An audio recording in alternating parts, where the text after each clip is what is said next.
Measure a tire pressure using the Tire Mobility Kit.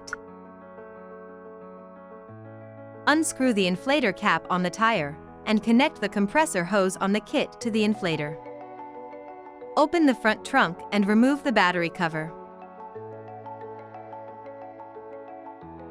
Connect the compressor cable to the vehicle battery.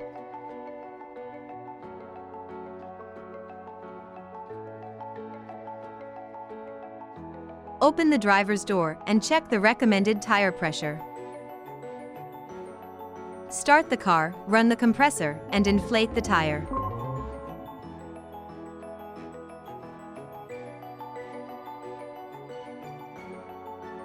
Check the conditions and pressures of your tires for safe driving.